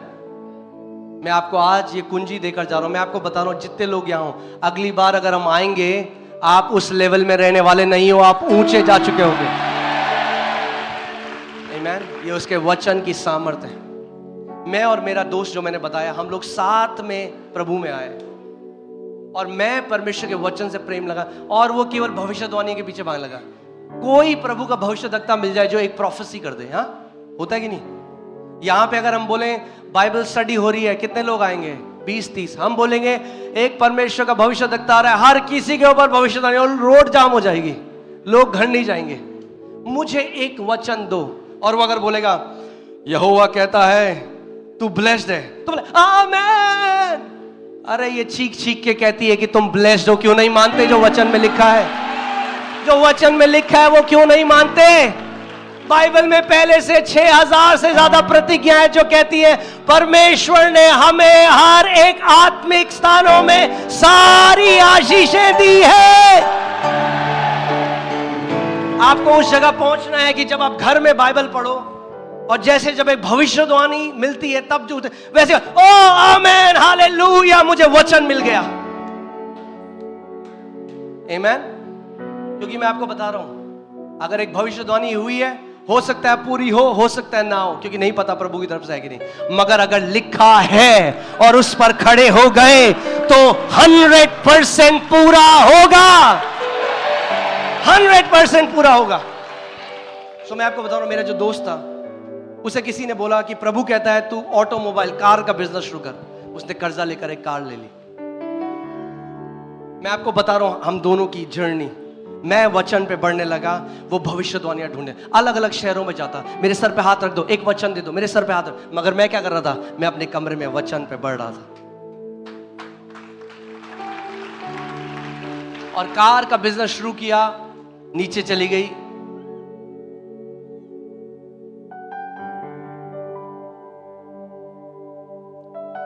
उसने कहा मैं क्या करूं? फिर कहीं और गया, उन्होंने कहा नहीं नहीं ये नहीं, आपको होटल में जाना है। वहां चला गया, फेल हो गया। फिर किसी ने कहा नहीं नहीं ये नहीं, ये हर जगह से ठोकर खा के आज वो यीशु को नहीं मानता। क्यों ऐसा हुआ? क्योंकि उसने क्या किया? आप जानते हैं भविष्यद्वक्ता बहुत जरूरी है, उनका आदर है, मगर नए नियम में हम डायरेक्शन लेने के लिए भविष्यद्वक्ताओं के पास नहीं जाते। कितने लोग समझ रहे हैं मेरी बात को? नए नियम में भविष्यद्वक्ता केवल कॉन्फर्मेशन देते हैं। भविष्यद्वक्ता आपको नहीं, यहोवा कहता है उठ और नासिक चला जा, तो वही यहोवा जो उस भविष्यद्वक्ता से कहता है वो आपके अंदर भी रहता है, आपसे भी बोलेगा। कभी मत करना प्रभु मुझे कह रहा है उस लड़की से शादी कर लो, लड़की से शादी है, फिर वो उसको पीट रहा है, उसको पीट रही है। इसीलिए नए नियम में लिखा है हर एक भविष्यवाणी को क्या करो? परखो, निगल मत जाओ। इसीलिए कि कोई कहता है यहोवा कहता है, इसका मतलब ये नहीं है कि यहोवा कहता है। बहुत लोगों का जीवन खराब हो गया क्योंकि उन्होंने नहीं परखा भविष्यवाणियों को कैसे लेना है। और कभी भी ऐसी भविष्य, जिस अगुवे को परमेश्वर ने रखा है उसके पास जाओ जब कभी ऐसी भविष्यवाणी होती है। मैं आपको एक गवाही बताता हूं, गवाही नहीं है, एक बहुत ही सैड स्टोरी है। हमारे एक मित्र हैं, उनका एक कलीसिया है, काफी बड़ी कलीसिया है उनकी, और वहां पे कोई व्यक्ति आया। देखिए भविष्यद्वक्ताओं का बहुत आदर है, मैं उनका बहुत आदर करता हूं, मगर हर एक व्यक्ति जो अपने आप को भविष्यद्वक्ता जो भी कहता है जरूरी नहीं है वो हो, परखना बहुत जरूरी है। और उस व्यक्ति ने एक बच्चे को कहा वहां चर्च में, उनकी जवान बच्चा था, कि मैं देख रहा हूं मृत्यु का आत्मा तुझ पर है, और अगर तूने उपवास नहीं किया अगले 7 दिन तो तू मर जाएगा। वो बच्चे के अंदर डर घुस गया और वो घर जाके पूरी रात सोचता रहा मैं मर जाऊंगा, मैं मर जाऊंगा, मर जाऊंगा। जंगल में भाग गया उपवास करने, और फिर उस बच्चे की डेड बॉडी मिली वहां से। ध्यान धरकर सुनो कि तुम्हारे कान के अंदर क्या जाता है।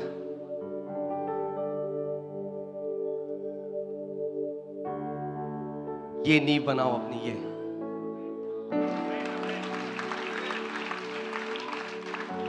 मैं आपको बता रहा हूं, एक बार किसी व्यक्ति ने, जो वो भविष्यद्वक्ता कहते हैं अपने आप को, उन्होंने मुझे कहा कि मेरे को परमेश्वर ने जब अफ्रीका भेजा, उन्होंने कहा नहीं अफ्रीका नहीं जाना, और वो बुरा मान गए क्योंकि मैं गया। तो जब मैं उनके घर गया उनसे मिलने, उन्होंने मेरे लिए प्रार्थना करी और कह रहे हैं मैं देख रहा हूं प्रभु मुझे दिखा रहा है कि तुम आईसीयू के बेड में हो और तुम्हारे पूरे शरीर में ट्यूब लगी हुई है और तुम आखिरी उस पे हो। बस यही था भविष्यवाणी। क्योंकि मैंने वचन को अपने अंदर भरा था, इसीलिए मैंने उनको कहा थैंक यू। मैं उनके घर से बाहर लिखा, मैंने कहा यीशु मसीह के नाम में मैं इसको खंडित करता हूं। और लिखा है शैतान कि मैं तुझे दीर्घ आयु से तृप्त करूंगा और तुझे अपने उद्धार का दर्शन दिखाऊंगा। हालेलुया। आत्माओं को परखना सीखो, आत्माओं को परखना सीखो। एक गलत भविष्यवाणी किसी का जीवन नाश कर सकती है। आमीन। क्योंकि वचन मेरे अंदर था, वचन खड़ा हो गया। मैंने अरे लिखा है, लिखा है। आप जानते हैं वही पतरस जिससे यीशु मसीह ने कहा तुम लोग कौन कहते हो कि मैं हूं? कुछ कहते हैं एलाइजा, कुछ कहते हैं यिर्मयाह, कुछ कहते हैं तो भविष्य लगता है। पतरस ने कहा तू अभिषिक्त क्रिस्त परमेश्वर का पुत्र है। और प्रभु यीशु मसीह का धन्य है तू पतरस, क्योंकि तुझे मांस और लहू ने ये प्रकट नहीं किया मगर मेरे पिता ने जो स्वर्ग में। बोला उसी के 4-5 वर्ष बाद पतरस यीशु मसीह को डांट रहा है, नहीं आप क्रूस पे नहीं जाओगे। यीशु ने कहा शैतान मेरे पीछे हो ले। क्योंकि पतरस को शैतान नहीं बोला, यीशु मसीह पहचान गया कि पतरस के द्वारा कौन बोल रहा है। इसको पहचानना सीखो कि जो व्यक्ति बोल रहा है उसके पीछे कौन सी आत्मा बोल रही है। आमीन। और उसी व्यक्ति के पास मेरा दोस्त भी गया, उन्होंने कहा मैं देख रहा हूं कि तुम्हारा एक्सीडेंट हो रहा है, तुम्हारी हड्डी टूट रही है। और अगले दिन वो एक्टिवा चला रहा था, गिरा और हड्डी टूट गई। अब आप बोलोगे ये क्यों हुआ, उसके साथ क्यों हुआ, मेरे साथ नहीं हुआ? क्यों? क्योंकि मैं उसके साथ सहमति में नहीं आया। सहमति बहुत पावरफुल है। आमीन। डर अपने अंदर तब जैवन जियो जब वचन से भरे हुए होगे ना। अब मैं आपको बात बता रहा हूं, अगर कोलगेट का जो टूथपेस्ट है उसको दबाओगे तो क्या निकलेगा? अगर पेप्सोडेंट को दबाओगे तो क्या निकलेगा? अगर वचन से भर दिया अपने आप को और कोई तुम्हें पिचकाने की कोशिश करेगा तो क्या निकलेगा? वचन निकलेगा। वचन, यीशु के अंदर वचन भरा था, इसलिए जब शैतान है उसने कहा लिखा है। जब शैतान आपके विरोध में आएगा आप बोलोगे शैतान लिखा है। आमीन। इसीलिए अभी ट्रेनिंग करो। जो तूफान आएंगे आगे उसके लिए अभी ट्रेनिंग करो कि जब तूफान आए तो आपके मुंह में वचन हो परमेश्वर का। जब बीमारियां आए, जब पहले एलियाना, जो सबसे पहली हमारी बेटी एलियाना, जब वो पैदा होने वाली थी, मेरी वाइफ लेबर में थी पूरे दिन और डॉक्टर्स ने कहा बच्चा बिल्कुल उल्टी पोजीशन में और हमें सर्जरी करनी पड़ेगी, सी सेक्शन करना पड़ेगा। और ऑपरेशन थिएटर तैयार कर दिया, बोला 15 मिनट है। डॉक्टर ने कहा मैं आ रही हूं। मैं बाहर गया, मैंने कहा प्रभु लिखा है। शैतान, आप जानते हैं आप परमेश्वर के पास जा सकते हैं जो लिखा है, और शैतान के पास भी जा सकते हैं। जब परमेश्वर के पास जाते हैं तो आप उसे याद दिलाते हैं, जब शैतान के पास जाते हैं तो आप उसे चमाट मारते हैं, लिखा है। क्योंकि वचन जो है वो क्या है? आत्मा की दो धारी तलवार है। कई मसीह लगे पास्टर जी शैतान शैतान, और जो तलवार है उसमें धूल लगी हुई है। अरे धूल झाड़ो, उससे उठाओ तलवार और काटो उन बंधनों को जो शैतान ने लगाए हैं आपके जीवन में। आमीन।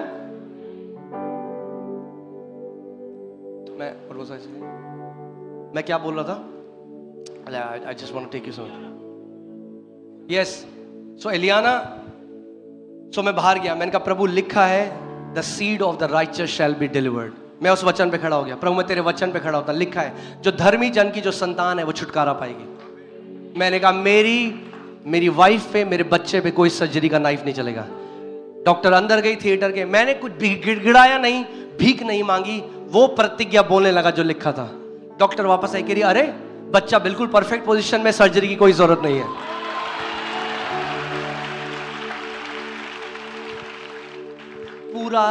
पूरी जो कायनात है वो वचन के द्वारा रची गई, इसीलिए वचन को रिस्पॉन्ड करती है। आपकी किडनी वचन से बनी, आपका हृदय वचन से बना। सो वचन बोलोगे तो सब कुछ बदल जाएगा। आमीन। हमें उस जगह में पहुंचना है जहां पे वचन से हम अपने हृदय को भर दें। मैं आपको टेस्टमनी बताना चाहता हूं, मेरे जीवन में इतनी गवाहियां हैं केवल परमेश्वर के वचन की घोषणा करने से। घोषणा करना सीख जाओ, एक दीर्घायु जियोगे, एक जयवंत जीवन जियोगे। आज मसीहों को नहीं पता परमेश्वर से कैसे पाना है, इसीलिए उपवास में गिड़गिड़ा रहे, भीख मांग रहे, रो रहे हैं, प्रभु क्यों नहीं कर रहा, प्रभु क्यों नहीं कर रहा, 40 साल हो गए नहीं कर रहा। अरे प्रभु तो करना चाहता है, हम उसके साथ एग्रीमेंट में नहीं है।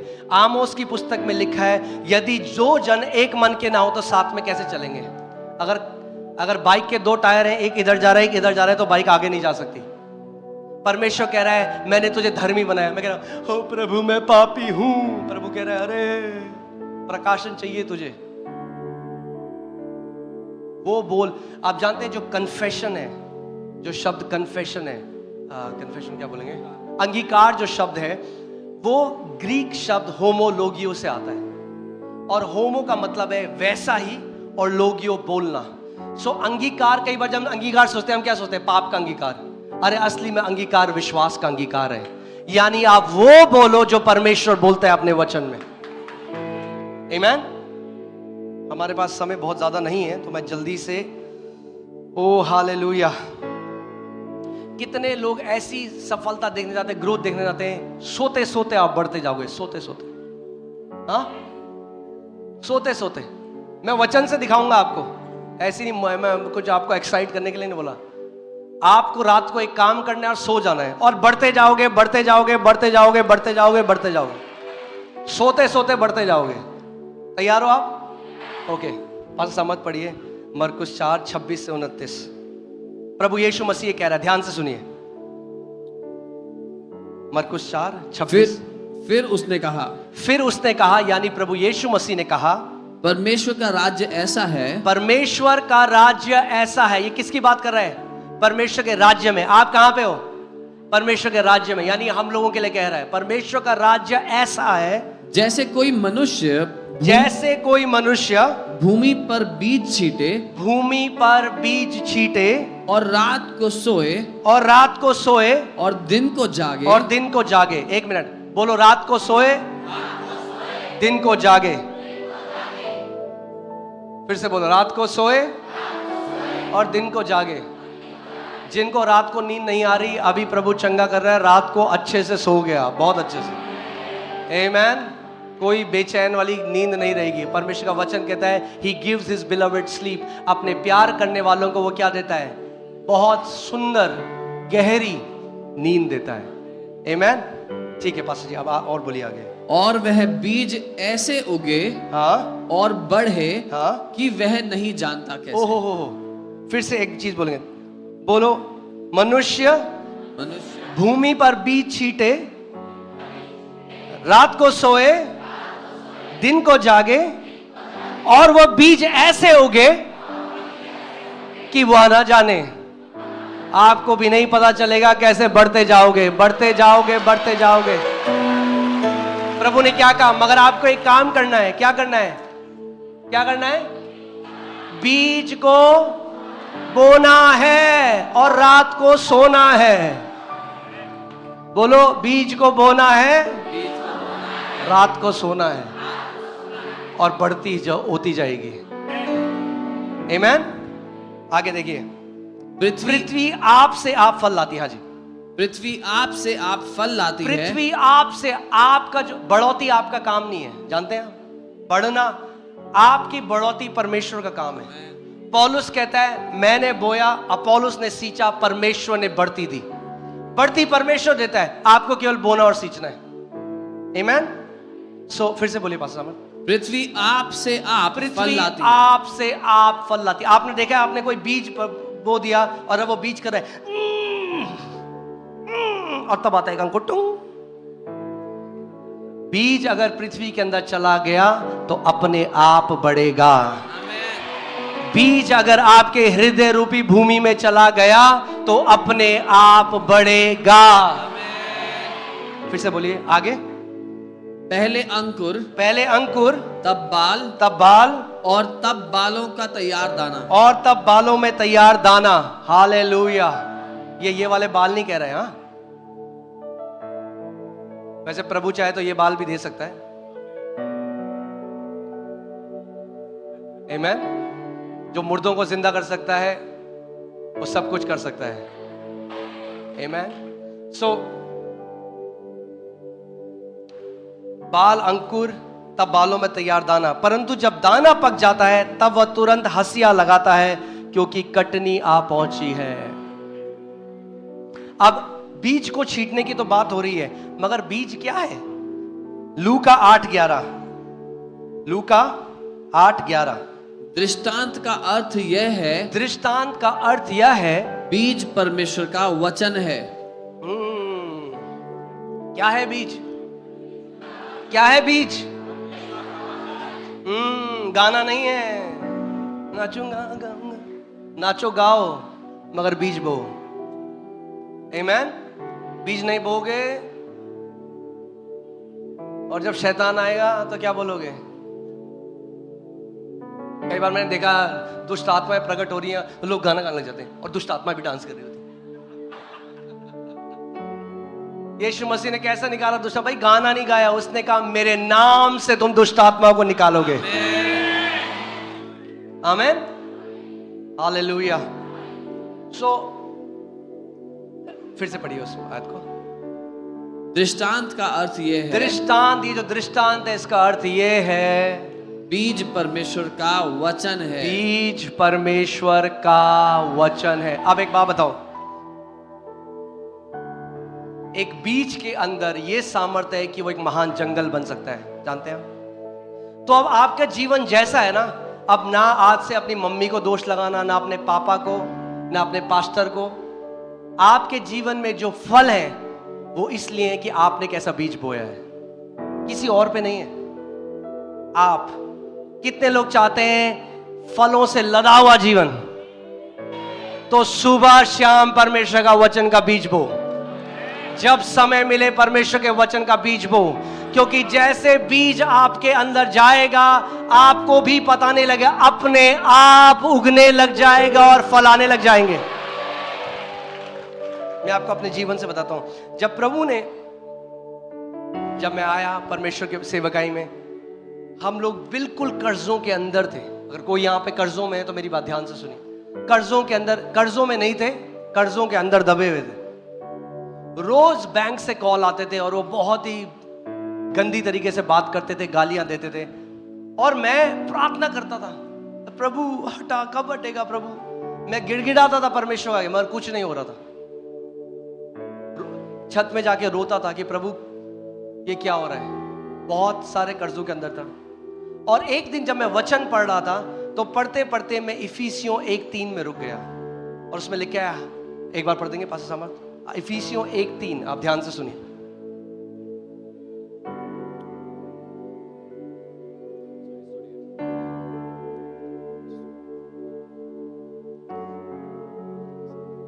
इफिसियों 1:3। हमारे प्रभु यीशु मसीह के परमेश्वर, हमारे प्रभु यीशु मसीह के परमेश्वर और पिता का धन्यवाद हो, और पिता का धन्यवाद हो कि उसने हमें मसीह में स्वर्गीय स्थानों में सब प्रकार की आशीष देगा जब हम स्वर्ग जाएंगे। हाँ, देगा जब हम उपवास प्रार्थना करेंगे। हाँ, क्या कह रहा है वचन? दे दी है। मगर अब सवाल ये आता है, भैया अगर परमेश्वर ने सारी आशीष दे दी है तो फिर मेरा जीवन ऐसा क्यों है? क्योंकि परमेश्वर का देना और मेरा लेना दो बातें हैं। परमेश्वर ने जगत से इतना प्रेम किया कि अपने पुत्र को दे दिया, मगर क्या सबने उसको ले लिया? जितनों ने उसको लिया वो उसके पुत्र बन गए। वैसे ही परमेश्वर ने सारी आशीषें हमें दे दी हैं, मगर सबने ली नहीं है, क्योंकि हमें लेना नहीं आता। तो जब मैंने आयत पढ़ी मैं रुक गया और मैंने कहा, प्रभु तेरा वचन कहता है मैं आशीषित हूं। मेरा बैंक अकाउंट तो नहीं कहता, बैंक वाले भी नहीं कहते, मगर तेरा वचन कहता है, और तेरा वचन क्या है? सत्य है। इस बात को समझिए, जो अभी आपके जीवन में हो रहा है, अगर कोई बीमार है, आप कर्जे में, आप किसी भी परेशानी में, वो एक तथ्य है। क्या है वो? एक तथ्य बदल सकता है। जो वचन में लिखा है वो सत्य है, कभी नहीं बदलता। आमीन। आपने कल देखा कैसे चंगाइयां हुई, वो जो बहन थी जिसके कान से नहीं सुनाई देता, वो तथ्य था, मगर सत्य जो कहता है उसने तथ्य को बदल दिया। जब आप अपने तथ्य को सत्य के अधीन लेकर आते हैं तो सत्य आपके तथ्य को निगल जाता है। जैसे मूसा की छड़ी जो सांप बनी, बाकी सारे सांपों को निगल गई, वैसे ही परमेश्वर का वचन, ये जो सत्य है, वो बाकी सारे तथ्यों को निगल जाता है। आमीन। मुझे क्या लगता था, मैं कैसा श्रापित जीवन जी रहा हूं। परमेश्वर का वचन क्या कहता था कि मैं आशीषित हूं। तो मैंने कहा प्रभु, मैंने एक निर्णय लिया उस दिन। मैंने कहा प्रभु, मैं तेरे वचन पे शायद मानता नहीं, मैं पढ़ता तो हूं मगर शायद अभी तक सीखा नहीं कि विश्वास कैसे करना है। तो मैंने कहा जब तक ये वचन को मैं अपने हृदय में नहीं बसा लूंगा ना, तब तक मैं रुकूंगा नहीं।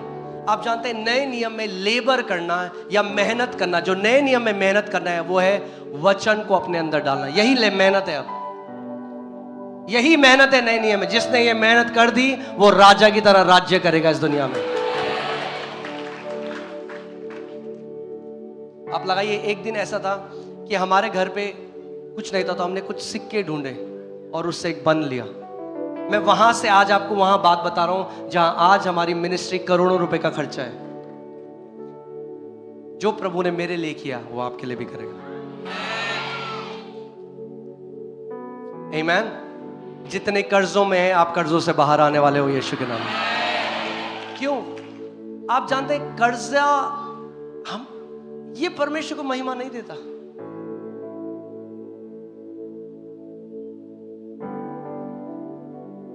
कई लोग कहते हैं अरे ये प्रचारक केवल चंगाई चंगाई करते हैं। अरे बाइबल पढ़ो, यीशु मसीह की 1/3 मिनिस्ट्री थी, उसने बीमारों को चंगा किया।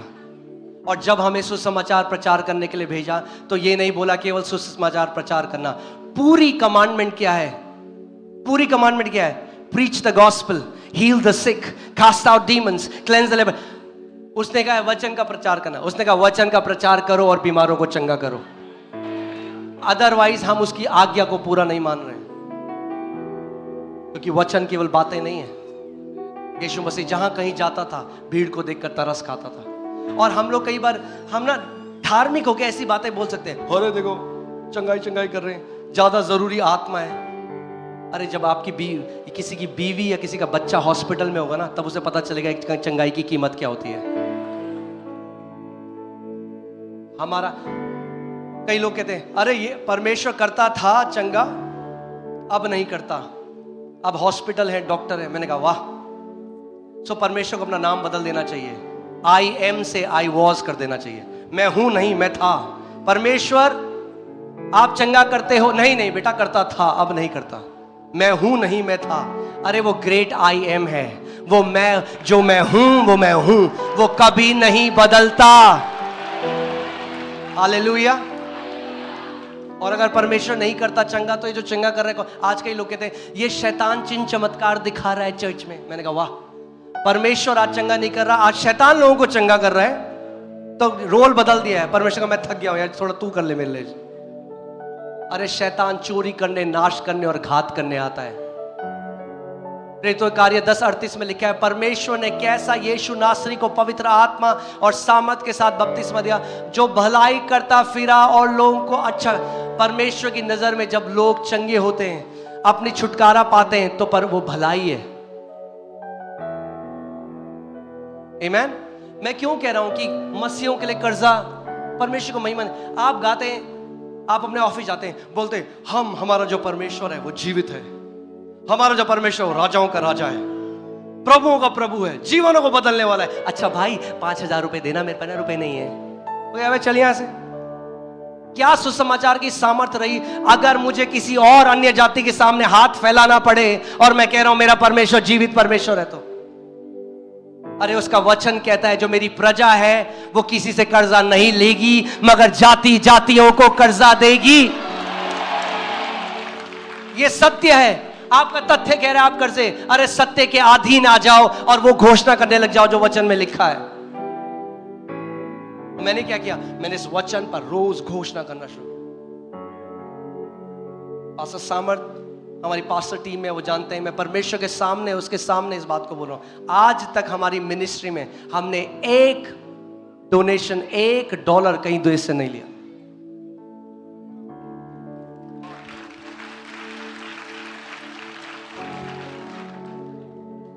आमेन। आपके ऊपर है, आप किस चीज का अंगीकार करते हो। दिल्ली में आज भी जो एवरेज चर्च का साइज है वो 200 से कम है, क्योंकि उन सब ने वही माना, वही बोला। अरे बहुत मुश्किल सेवकाई है यहाँ पे। मैं मानता हूं यहाँ पे परसिक्यूशन है, मगर प्लीज मैं सारे पास्टर से कहना चाहता हूं, इतना मत बात करो परसिक्यूशन की कि आप उसको अट्रैक्ट करने लग जाओ।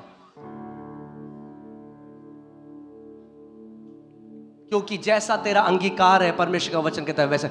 हम दिल्ली शहर में जो कैपिटल है, परसिक्यूशन फ्री मिनिस्ट्री कर रहे हैं। परसिक्यूशन फ्री मिनिस्ट्री कर रहे हैं दिल्ली की कैपिटल में, इंडिया की कैपिटल में। क्यों?